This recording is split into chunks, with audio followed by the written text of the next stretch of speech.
Thank you so much for your time. And I'm feeling so privileged to introduce you today to our participants and audience. Mr. Praveer Sinha, apart from having a Master's of Business Law from National Law School, Bangalore, and is also a trained electrical engineer, has more than 30 years of experience, and has been overseeing, developing, and implementing nearly 10,000 megawatt of power generation projects, both greenfield and brownfield, across the states of India, including Jharkhand, Odisha, Karnataka, West Bengal. So while I was reading, I was just visualizing the amount of experience on ground and execution capabilities and leadership capabilities that you would be having is amazing, sir. And you have touched the lives of so many. As the chief executive of Tata Power Delhi, you completely changed the distribution scene. The losses reduced by almost 80%. At the same time, 24/7 power was available with 99.5% availability. Hats off. And this led to TPDDL winning many, many prestigious awards, including Best Power Utility of Asia for 7 consecutive years, Edison Award in 2008 by Edison Electric Institute in USA, BSc Hall of Fame 2008 for and Advocacy Excellence Award in 2009 by Edison Electric Institute USA. Apart from such a huge achievement on professional front, you have continued to look at environment and contribution to society, and you have been continuously involved in CSR initiatives focusing on empowering communities. Sir, it is my absolute privilege to welcome you to this show. And as a business, Tata Power is at the helm of both the traditional power and the renewable power, not only power generation, distribution, transmission, and charging. So I'm sure I'm going to have a wealth of understanding, insights in this conversation with you. Sir, as India is growing at 7.5% GDP growth, one of the key essentials is power, and requirements is also growing. We all know we have been little underinvested in last decade in thermal power and renewable while it is catching up. How do you see the power demand? How are we geared up to meet that demand? And how is renewable really patching up to meet that demand supply gap? Can you just first throw some light on that? Good afternoon, Amisha ji. Such a pleasure to be part of this program, and to all your delegates who are attending today's event, my best wishes. You rightly mentioned that the demand of power is going up, but I think the Indian power sector has been very robust. If we see at the beginning of this century, in 2000, we had just 100 odd gigawatt of power generation capacity. Come 2010, in 10 years, we become 200 plus. And then now in 2024, we are 440 gigawatt. So I think there is huge amount of capacity that has got added in last few years, especially in last 2 decades. What is also important is that the growth of demand has been going up every year. Last 2 years, we've seen the growth by nearly 9 to 10%. And this is a very good sign, both in terms of energy and in the peak power. And we have been able to meet the full power requirement which is there in the country. Unlike our neighbors or very many other countries in Europe, who suffered during the summer months because of shortage of power. So we have been very fortunate that our capacity additions have kept pace. In fact, it is much higher than the requirement. And there is per se no load shedding. There may be some local events of faults or local non-supply, but otherwise there is generally no shortage of power. The second thing is that India has a very good and ambitious plan to move towards clean energy. It has set a very ambitious target of by 2030 it will have 500 gigawatt of non-carbon. Today we are around 200 gigawatt. So the 300 gigawatt needs to be added in next 6 to 7 years. And the way the capacity additions are taking place and the way things are being planned out, it is definitely doable. It's a little tough and very ambitious, I would say, but I do expect this will happen. As a country, we have both conventional power generation, we have coal-based and gas-based power. Thermal is nearly 220 gigawatt of established capacity, and and then the non-thermal in terms of solar, wind is about 150 gigawatt, and then another 50 gigawatt of hydropower plants and about 8 gigawatt of nuclear. So I think we have a good mix. The energy transition that is being planned, that means more of renewable power will come, but more of renewable power, not just as pure solar or pure wind, but more of renewable power as hybrid power, as 24/7 power, which will be a combination of solar, wind, and storage, battery storage, or any other chemical storage, or even for that matter, pump storage, the hydro storage projects will happen. And this will make the clean energy available 24/7 or whenever it is required during the day based on the requirement of the consumer. So I think we have been very fortunate that we started moving towards clean energy when the prices started coming down globally. And since we had to add capacities because our per capita consumption is very low, our growth story continues to be very, very good. So I think going forward, you will find that there will be more of renewable capacity additions that will take place. And at the same time, our conventional energy continues to support the renewable energy till such time we get very reliable supply through the battery or any other storage systems. Sir, at the same breath, for renewable energy and particularly solar, availability of large land parcels with the right direction of both sun, wind, and availability of required whether module, panel. Right now, I don't think we are manufacturing cell.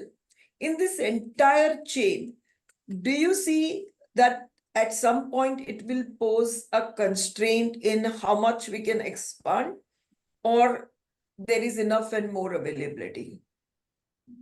So one is that we do require large land parcels for solar. For every 1 megawatt, you require about 4 acres of land.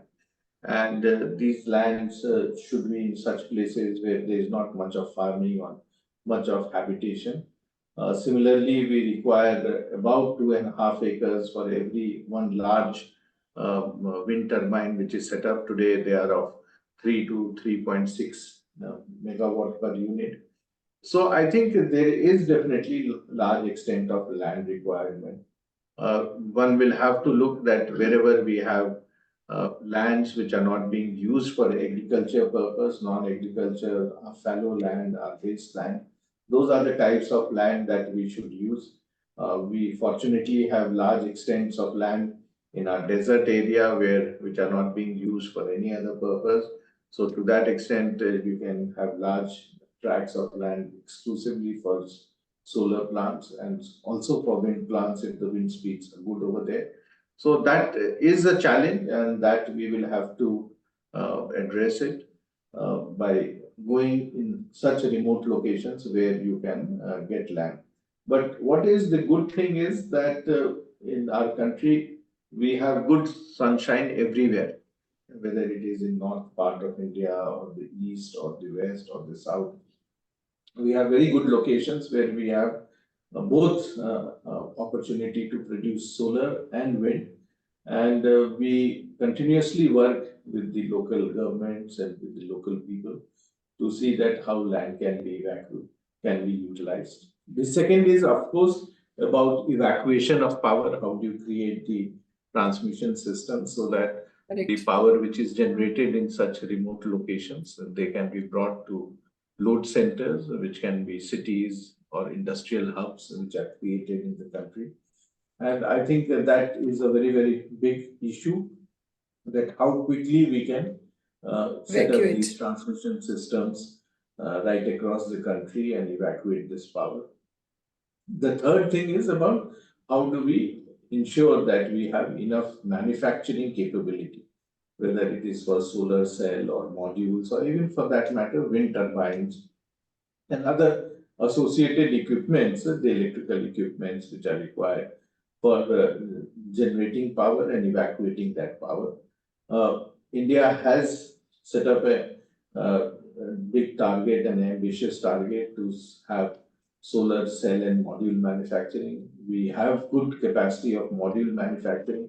The cell capacities are coming up, and hopefully in next 1 to 2 years, we will have enough of cell manufacturing capability in our country. We had been till now importing most of these cell and modules, but I think it is also important that we become self-sufficient.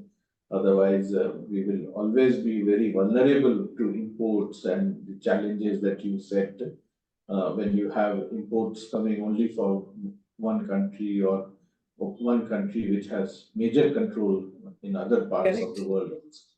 So that's an area that is work in progress, and I do hope we ourselves have set up a 4.3 gigawatts solar cell and module manufacturing, and our module plant is already operational. Cell will become operational in this month. So I think every area per se action has been taken by the Indian industry, and the government is fully supporting them. They have put certain barriers in terms of import of cell and modules, and I do hope that will support the Indian industry to set up their manufacturing facilities and make them sustainable. So all in all, I would say that there has been very good progress, considering that 5 years back or 10 years back, we had very little of solar capacity, and though we had wind capacity, the solar was very, very low. And then one more thing that I would like to mention to you is the recent announcement by the Prime Minister, the PM Surya Ghar, which rooftop. Is talking about, rooftop, 1 crore households which can have rooftop. So that's again a big opportunity. It's a distributed generation. You can have it in cities, you can have it in semi-urban areas, you can have it in a rural area, and that can be a real game changer as far as the country is concerned, because this will actually democratize the use of energy in the country. Sir, in that rooftop solar, can you give some idea actually on ground? How is it taking shape?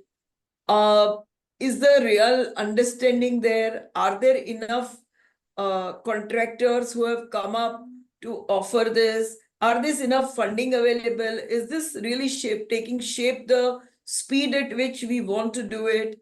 Can you take this up a little more in detail? So in rooftop, there are two parts.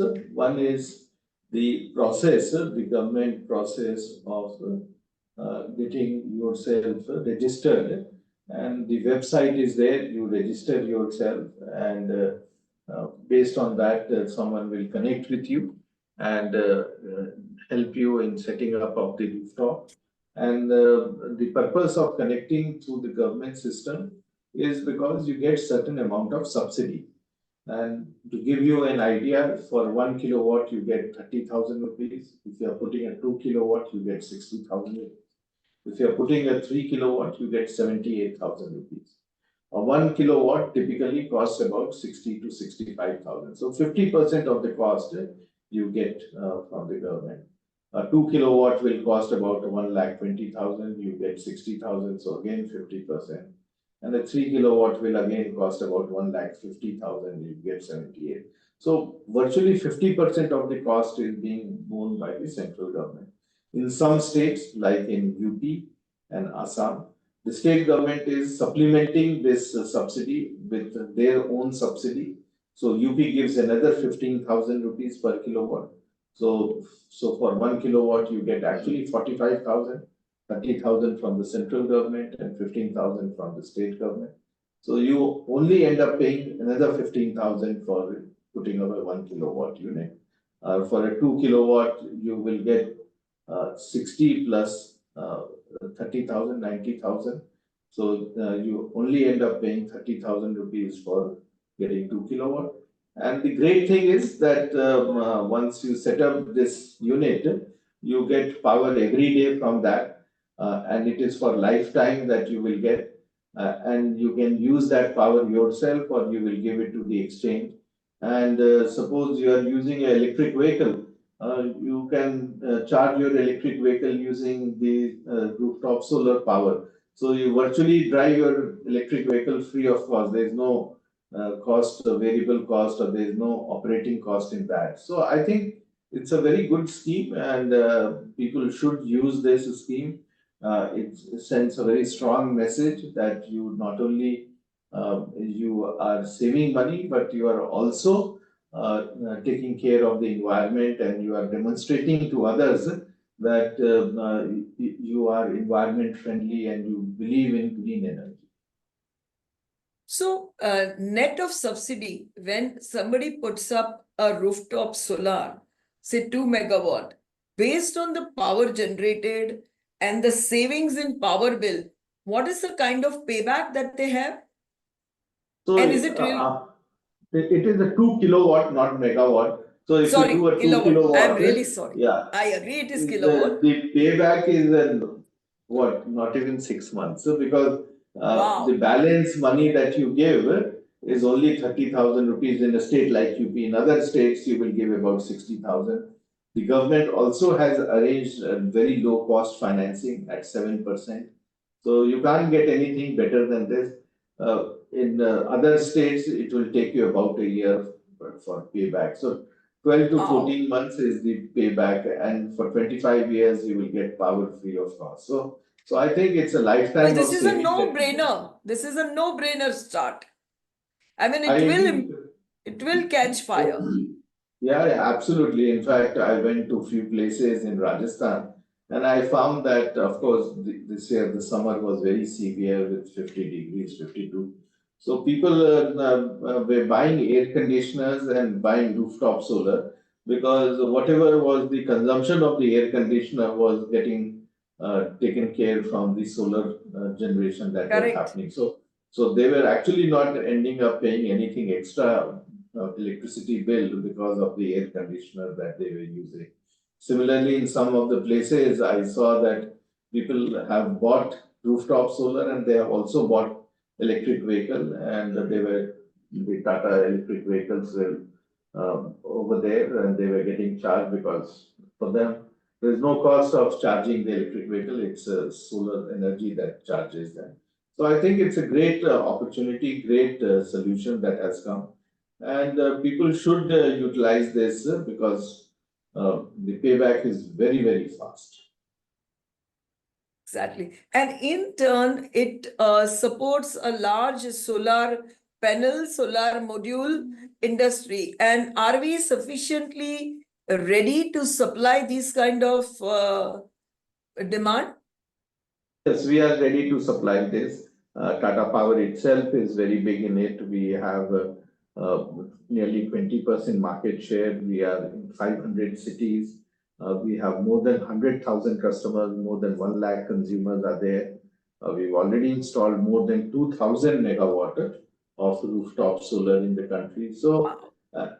and it's not only just that we supply, but we install, we ensure that the maintenance of these equipments are done properly, and you are on a regular basis informed about the performance and regeneration. So it's something that you earn every day. Once you put it up, every day at the Yeah, end of the day, it will give you that how much you have earned by generating so much of power. correct. So, sir, coming back to Tata Power, as we see the whole portfolio, it comprises of thermal power, it comprises of distribution, it comprises of generation into solar power, and also the manufacturing of products for renewable energy. How is this composition going to change over next 3 to 5 years? Where is the capital generation or capital investments going to happen? And how in turn you think that the efficiency of capital invested going to improve? Can you just take us through that? How you envision Tata Power 3 and 5 years? So right now we have generation in coal-based plants, gas-based plants, and also in hydro plants. We are Correct. not doing any fresh investment in our coal-based portfolio. We are doing, of course, some investment is happening in gas-based plants, which are basically Tata Steel off gas. So that also is environment friendly because the off gas which is being produced is being used for producing power.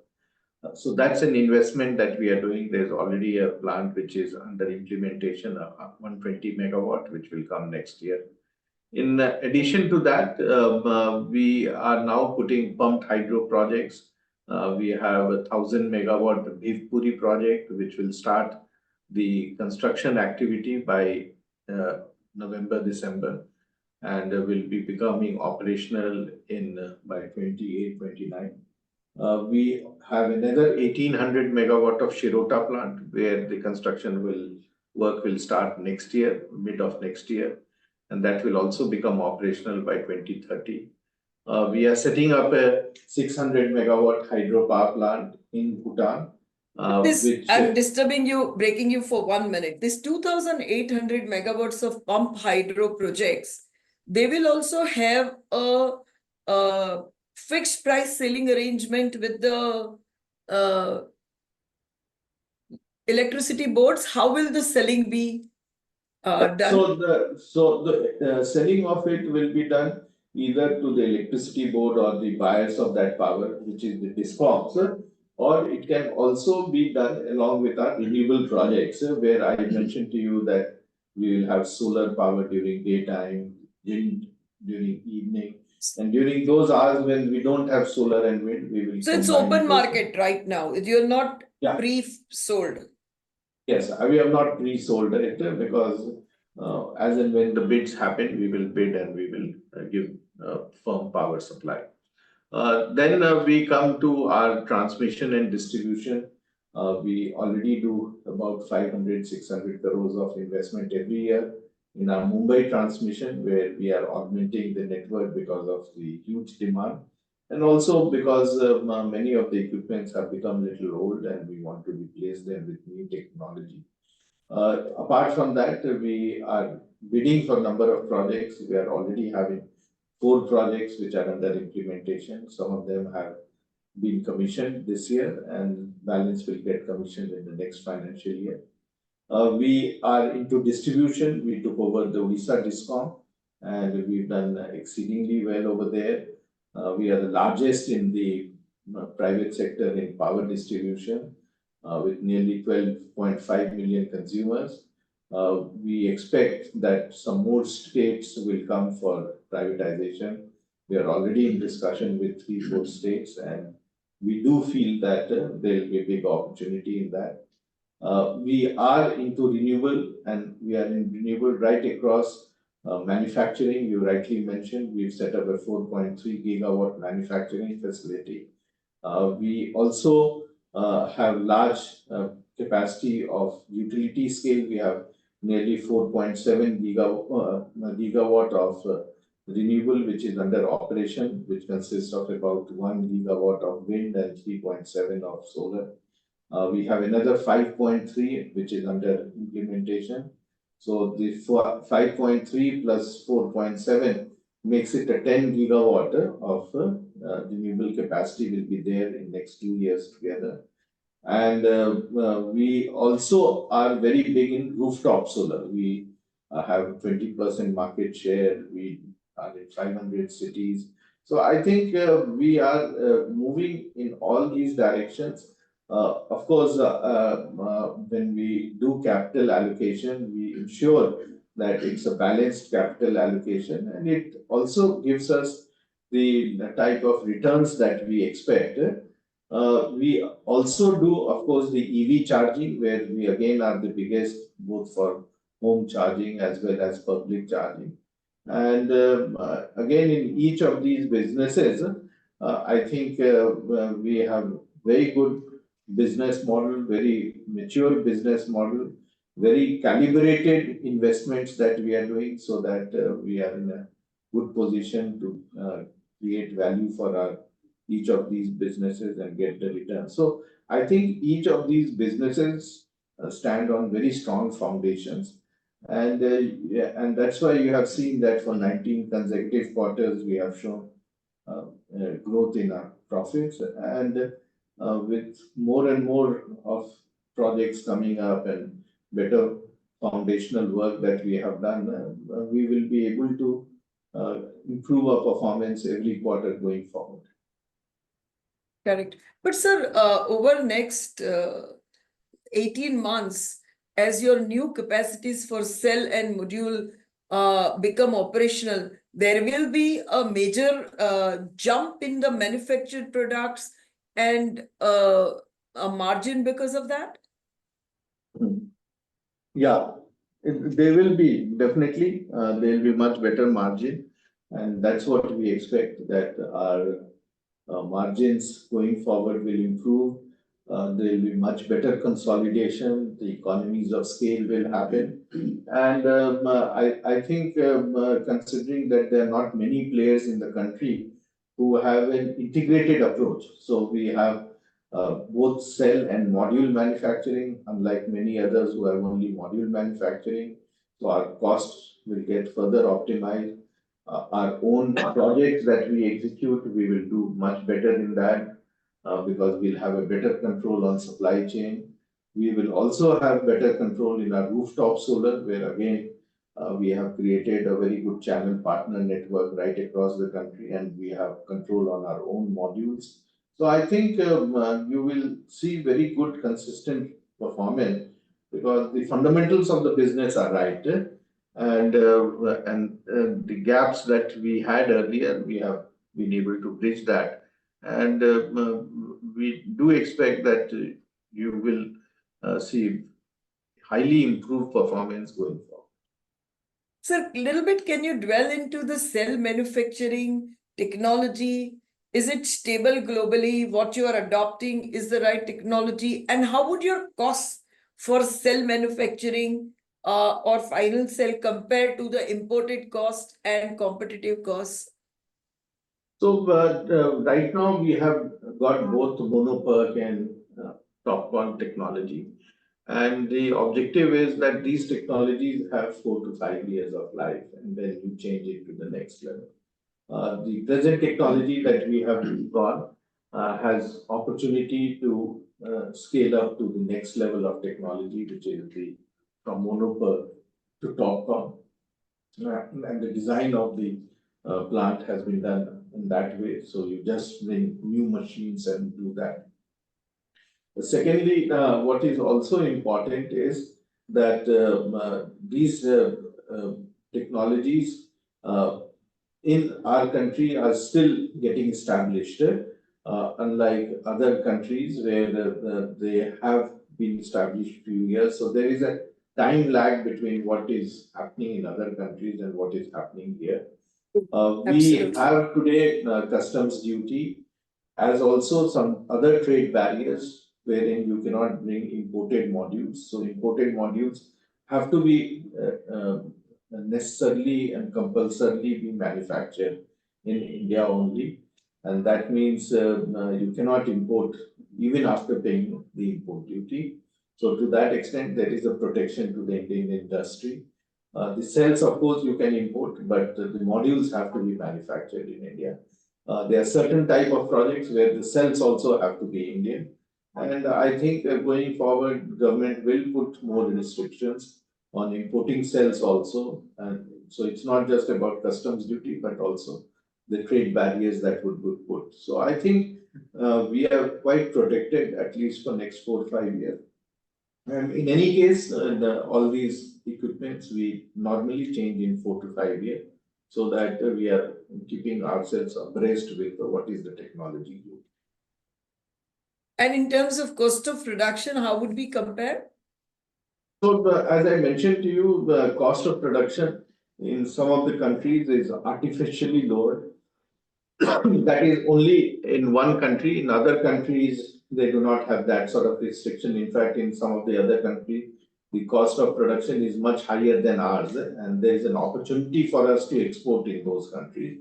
So, Okay. like USA, the cost of production is very high, and if we export it to them, we'll get a much better realization and returns in that. So, I think we need to see that what is the best for us in the country, and what is required for us in terms of to meet our own requirements before we start exporting it to others.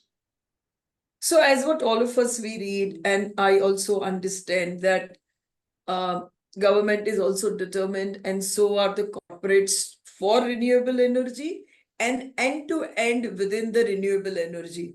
But are there any pockets of policy which you think needs to be further changed to make this work better? I think directionally the government policies are very good. The only requirement is the ease of doing business in terms of the land and evacuation and things like that. So the speed at which the decision taking is taking place, that can be expedited. But otherwise, fundamentally, I do find that we are doing all the right things, and our long-term intentions and policies are to that extent very aligned for the industry to progress. So, with this, I would like to take up a few questions from participants as they have been continuously writing. Ram, can you take up a few questions from participants? You can read if they've written, or allow them to write, or you can ask, and then I will come back again. Yeah, sure, ma'am. Thanks, sir. So one of the questions is, in terms of what CAGR we are expecting in terms of capacity additions, as you answered already that conventional we are not adding, but in terms of renewable transmission and charging business, so what kind of CAGR growth we can expect over next 4 to 5 years in this business? So you have seen that over a period of time, how our profit, EBITDA, revenue has grown up. In last 4 years, we have more than doubled our revenue. We used to be less than 30,000 crores this year. Last year, we have by 24, we were 61,000 crores. Our EBITDA used to be less than 8,000 crores in 4 years back. Today, we have more than 12,000 crores. Our profit used to be around 1,200 crores. This year, we crossed 4,000 crores. So I think in each of the areas, you have seen the type of growth. Last year also, we had given guidance that we will, in 5 years' time, double our revenue, double our profit, and we are very much on track on doing that. So the type of capital investment that we are doing, the type of returns that we are getting has always improved. And as I mentioned, that 19th quarter, we had an increase in our PAT, and I do expect this trend will continue in future. Another question, important question is, regarding data center, how do you see, the growth in data center boom will impact the growth, will increase the growth of power sector? So, do you see that increase in data center capacities will increase the growth of power sector in India? And by how much? So it's not just the growth of data center or it's just the growth of electric vehicle consumption. It's a cumulative impact, and we are seeing a 9 to 10%. If you remember in the last decade, we used to have about 5% growth in power sector in power consumption, but now we are seeing about 8 to 10%. In fact, in last 2 years, it has been more than 9%. So I do expect that the growth of power consumption has gone up. And this is not only in the industries, but also in the domestic residential air conditioning loads have gone up. The one is, of course, the middle class has started doing very well, but also because the temperatures have gone up right through in the country. And because of that, the air conditioning load is increasing and the power consumption is going up. And we do expect that all these put together will have a very steady growth in the next at least 1 to 2 decades. Yeah. So another question is in terms of the EV charging infrastructure and the green hydrogen journey. So as we have already, installed a lot of EV charging station and government is on the move to electrification vehicles. So where do you see that part of your business growing? And another question which was also posted was regarding the battery storage solutions. Does Tata Power has any plans to get into the battery storage solutions? We are already into pumped hydro plant. So and if you can, I've just combined 2 or 3 questions for you here, sir. So, as far as the battery storage is concerned, we have another group company which is getting into manufacturing of battery. Prabhudas is setting up a large facility in Gujarat, and it will have a 20 gigawatt hour manufacturing capability. It will, of course, be used both for mobility as well as for stationary applications like ours. As far as what was the first question? The EV charging infrastructure. So the EV charging infrastructure, there are actually 3 types of EV charging infrastructure. The home charging, we have more than 100,000 home chargers. Anyone who buys an electric vehicle requires a home charger, and we work with Tata Motors as also with some of the other OEMs. So we provide that service. We also have public chargers which have been put up in nearly 400 cities right across and also on highways. So if you drive from Kashmir to Kanyakumari, every 150 kilometer distance, you will find our chargers. And there's an app which tells you where these chargers are there. The third is the chargers for public transportation like buses or even for that fleet chargers. Again, we are very big in that. We have bus chargers facilities created in Srinagar, in Jammu, in Delhi, in Bangalore, in Mumbai, in Jaipur, Ahmedabad. So you name it, we are there. So I think we are very well positioned in all these areas, and we will continue to grow as and when the growth of EV takes place, electric vehicle takes place, and more penetration of electric vehicle takes place. So coming back to this, Ram, I'll take one question here. Yeah. Coming back to this charging infrastructure, what kind of utilization and what kind of return on investments this business offers? So as far as the bus charger is there, which is the large chargers which are there and which are also being done at the behest of the transportation company. It's on a cost plus basis. The home chargers are on cost plus basis. On the public chargers, the utilization is very less, but it's not a very big number that is there. We have some 5,500 chargers, so it's not a very large number which is there. I think with more and more electric vehicle utilization, the consumption will increase, but we are generally okay on the EV chargers. on the return on investments is Yeah. a respectable high teens or no? That is for our bus chargers and for our home chargers, not for the EV, for the public Okay. chargers. Okay.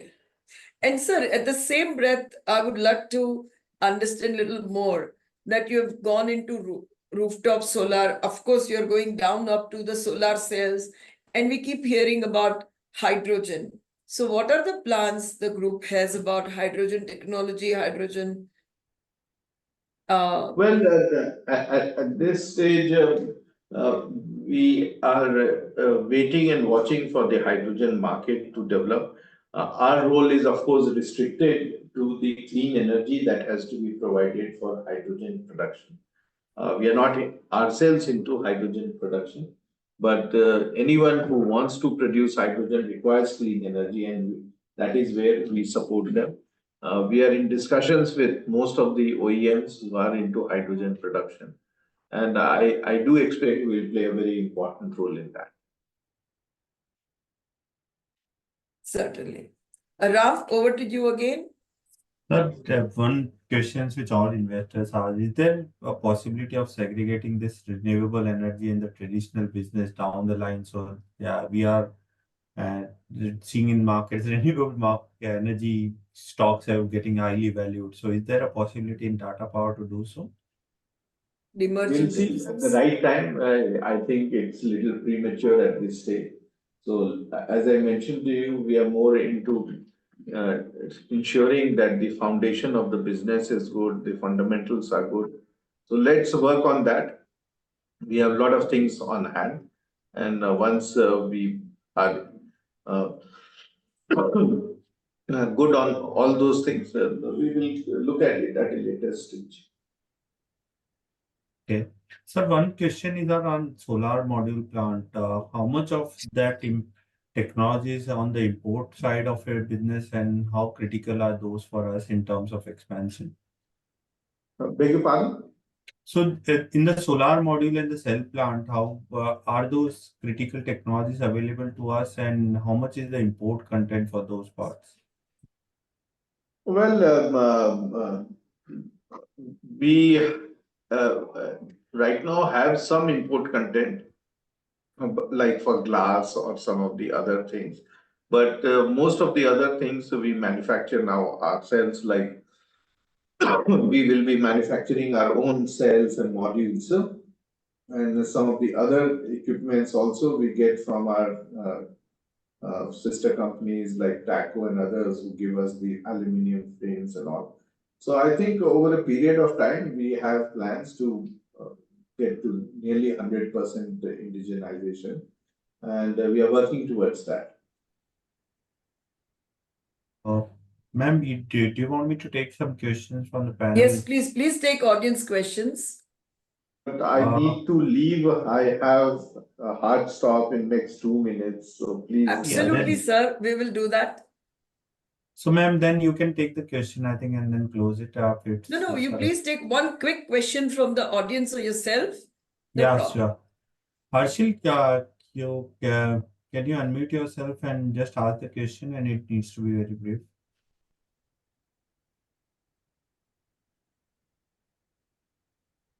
Harshil, you've been unmuted. Hello. Yeah, Harshil. Yes, go ahead.